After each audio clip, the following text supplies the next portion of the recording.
عزیز طالب علموں السلام علیکم۔ امید ہے آپ سب خیریت سے ہوں گے۔ عزیز طالب علموں، آج کا ہمارا ٹاپک ہے جماعت دہم کا تیسرا چیپٹر مرزا محمد سعید۔ ان کے مصنف ہے شاہد احمد دہلوی۔ آج ہم مرزا محمد سعید کے مشقی سوالات حل کر رہے ہیں۔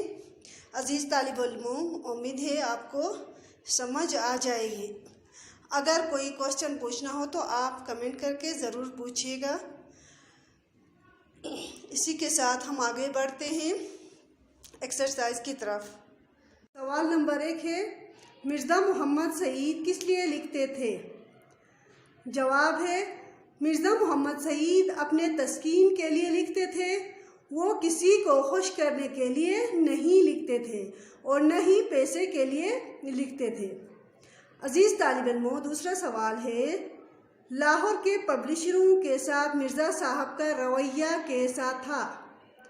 جواب ہے، لاہور کے ایک پبلشر نے مرزا صاحب کو ناول لکھوانے کے لیے 1000 روپے کی پیشکش کی۔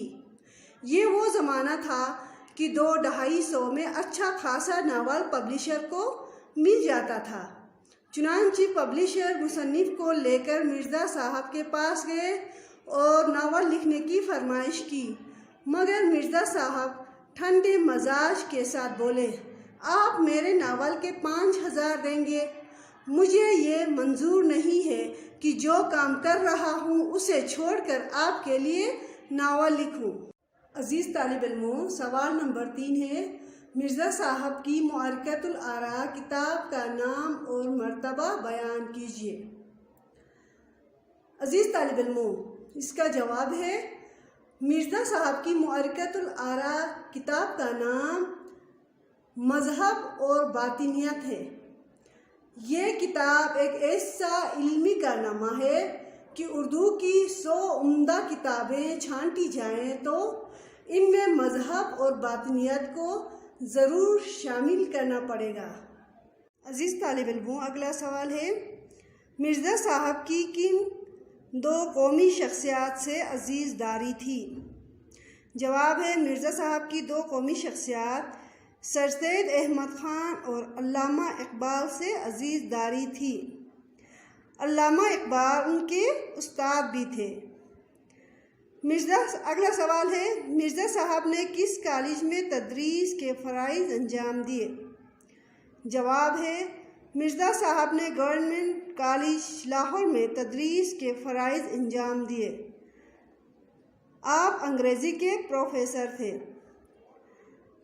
مرزا صاحب کا سب سے بڑا مشغلہ کیا تھا؟ عزیز طالب علموں، جواب ہے، مرزا صاحب کا سب سے بڑا مشغلہ مطالعہ کتب تھا۔ گھنٹوں مطالعہ کرتے تھے۔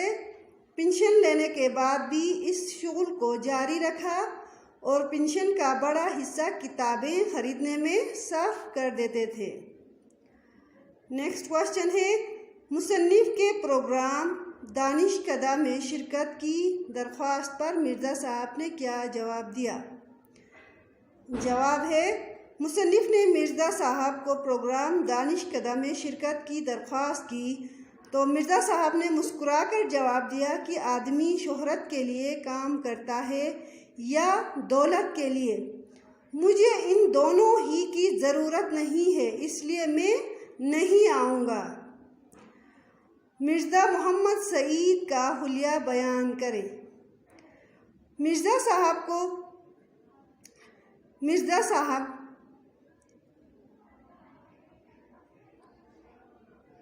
گہرا ڈے اجالا رنگ، کشادہ پیشانی، گھنی بویں، روشن آنکھیں رکھتے تھے۔ ان کی علمی قابلیت کے سامنے خود کو کمتر سمجھتے تھے۔ پطرس بخاری نے مرزا صاحب سے اکتساب علم کیا۔ پطرس صاحب اپنی غیر معمولی قابلیت اور ذہانت کے باوجود مرزا صاحب کی علمیت کے آگے اپنے آپ کو ہی سمجھتے تھے۔ پطرس کی تحریک پر ایک محدود ادبی حلقہ قائم ہو گیا۔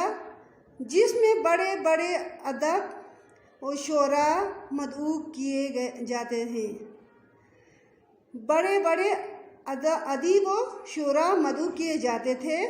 اس حلقے میں کسی ادبی موضوع پر مقابلہ پڑھا جاتا اور اس پر گفتگو ہوتی۔ مرزا صاحب بھی اس میں شریک ہوتے اور اپنے علم کے سمندر سے فیضیاب کرتے۔ اکثر اوقات ان کے علم کی دولت کے سامنے بلند پایہ ادیب و شاعر بھی حیران رہ جاتے تھے۔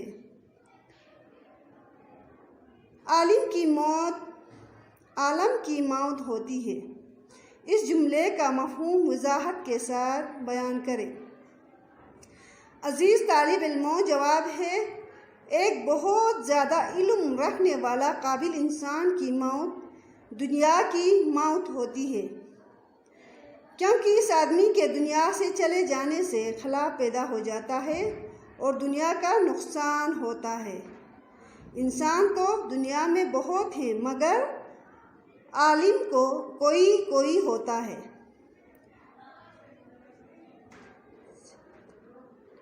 سیدانی بی نے گزر اوقات کے لیے کون سا پیشہ اختیار کیا؟ عزیز طالب علموں، نیکسٹ ہے سیدانی بی نے اپنے گزر اوقات کے لیے کون سا پیشہ اختیار کیا؟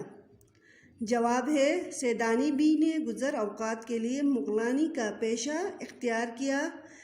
آپ نہایت عمدہ سوٹ سلائی کرتی اور شادی بیاہ کے کپڑے ٹانگتی تھی۔ نیکسٹ کوشچن ہے میر صاحب اور ان کی بیوی سیدانی بی کی کس بات پر زیادہ خوش تھے؟ جواب ہے میر صاحب اور ان کی بیوی سیدانی بی کی اس بات پر سے زیادہ خوش تھے کہ وہ ان کے بچوں کی اچھی تربیت کر رہی تھی۔ وہ بچوں کو قرآن شریف پڑھاتی، نصیحتیں کرتی۔ نیکسٹ کوشچن ہے پرستان کے بادشاہ نے سیدانی بی کو کس کام کے لیے بلوایا تھا؟ جواب ہے پرستان کے بادشاہ نے سیدانی بی کو اپنی بیٹی کے جہیز کے کپڑے ٹانگنے کے لیے بلوایا تھا۔ کوشچن نمبر 15 بادشاہ بیگم کا اصلی نام کیا تھا؟ جواب ہے بادشاہ بیگم کا اصلی نام زمرد پری تھا۔ 16 پرستان کے پھلوں کی خاص بات کیا تھی؟ جواب ہے عزیز طالب علموں، پرستان کے پھلوں کی خاص بات یہ تھی کہ جب انہیں کھاؤ تو جس کھانے کا خیال دل میں لاؤ اسی کا ذائقہ آتا تھا۔ نیکسٹ کوشچن ہے سیدانی بی نے پرستان کا تذکرہ دلچسپ انداز میں کیا ہے، آپ اپنے الفاظ میں اس کا خلاصہ لکھیں۔ جواب ہے پرستان میں بہت روشنی تھی لیکن روشنی کا کوئی ذریعہ نظر نہیں آ رہا تھا۔ پریاں نہایت خوبصورت تھی، ان کے کپڑے چمکدار تھے، درختوں پر قیمتی پتھر لٹک رہے تھے،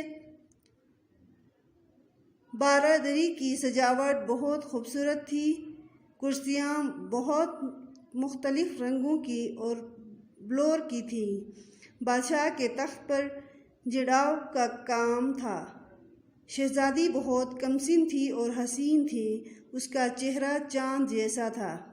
پرستان کے پھلوں کا ذائقہ بہت انوکھا تھا، انہیں کھا کر جو خیال کرو اسی کھانے کا لطف آتا تھا۔ پان نہایت خوشبودار تھا، پیاس لگتی تو یاقوت کا گلاس خود بخود ہونٹوں سے لگ جاتا۔ پرستان کی پریاں کوئل کی طرح گاتی تھیں اور تتلیوں کی طرح ناچتی تھیں۔ شہزادی کی شادی کے کپڑے اتنے خوبصورت تھے کہ عقل دنگ رہ جائے۔ گھوٹا کناری میں موتی اور جواہرات لٹک رہے تھے، طرح طرح کے جواہرات کی لڑیاں تھیں۔